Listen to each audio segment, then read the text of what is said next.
University road पर कायम banquet में प्राइवेट हज कारवान की जानिब से हज तरबियती इज्तिमा का इनेकाद किया गया, जिसमें दावत इस्लामी के जिम्मेदारान और आज़िमीन हज ने शिरकत की। इज्तिमा का बाकायदा आगाज तिलावत कुरान पाक और नाते रसूल मकबूल सल्लल्लाहु अलैहि वआलिहि वसल्लम से किया गया। तकरीब से दावत इस्लामी के शोबे हज और उम्रा ओवरसीज के जिम्मेदारों, वजारत मजहबी उमूर के मास्टर ट्रेनर, मुबल्लिग दावत इस्लामी ने आज़िमीन हज की तरबियत करते हुए इन्हें मनासिक हज उम्रा का तरीका, एहराम बांधने का तरीका, सफरी एहतियात समेत दीगर जरूरी मालूमात से आगाही फराहम की। वजारत मजहबी उमूर के मास्टर ट्रेनर मुबल्लिग दावत इस्लामी का मदनी खबरों से गुफ्तगू करते हुए कहना था कि दावत इस्लामी का शोबा हज उम्रा आज़िमीन हज की रहनुमाई के लिए हर मुमकिन ताउन पेश करने के लिए तैयार है। अगर आप किसी ग्रुप कारवान को आज़िमीन हज की रहनुमाई के लिए खिदमत हासिल करनी है तो वो इस शोबे से रब्ता कर सकता है। आप भी दुनिया भर में जहाँ कहीं भी है, दावत इस्लामी का शोबा हज उम्रा इससे वाबस्ता हो जाइए।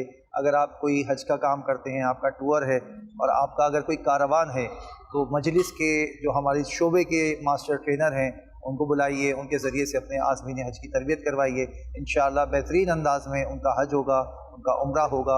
एग्जीक्यूटिव प्राइवेट हज ग्रुप का कहना था कि मुबल्लिग दावत इस्लामी ने आज़िमीन हज की बहुत आसान अंदाज में तरबियत की, जो लायक तहसीन है। बहुत अच्छे अंदाज में बड़े नपे तुले अल्फाजों के साथ हाजी को आसानी से समझ आ गया। बहुत प्यारी तरबियत की और दावत इस्लामी को मैं खराज तहसीन पेश करता हूँ कि इन्होंने ये बहुत अच्छा इंतज़ाम किया हुआ है। मौलाना निसार अली उजागर का कहना था कि बहुत अच्छे अंदाज में रहनुमाई की गई, जिसे सुनकर आज़िमीन हज को मनासिक हज उम्रा अदा करने में इंशाअल्लाहुल करीम आसानी होगी। यहाँ माशाअल्लाह तकरीबन 500 के करीब इस्लामी भाई हैं और बहुत अच्छे अंदाज में हज का तरीका क्या है, मनासिक क्या है, रहने का अंदाज क्या होना चाहिए, सेहत व आफियत ये हज के लिए कितनी ज़रूरी है, पैदल चलना कितना ज़रूरी है, माशाअल्लाह इस भरपूर अंदाज में उन्होंने तरबियत की है।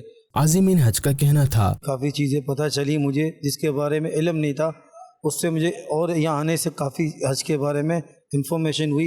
हज के हवाले से जो वाजिबात हैं, फ़राइज़ हैं और सुन्नतें हैं, उस हवाले से हमें ज़्यादा इंफॉर्मेशन नहीं थी। इस सेशन में हमें अच्छी खासी मालूमात मिली। बहुत अहमियत का ये आज जो है पहला दिन था और मैं समझता हूँ दूसरी नशिस्त भी अटेंड करनी चाहिए। जो मेरी तवक्कात थी उससे ज़्यादा यहाँ पे सीखने को मिला। इज्तिमा के ख़त्म पर दुआ और सलात व सलाम का सिलसिला भी हुआ। लब्बैक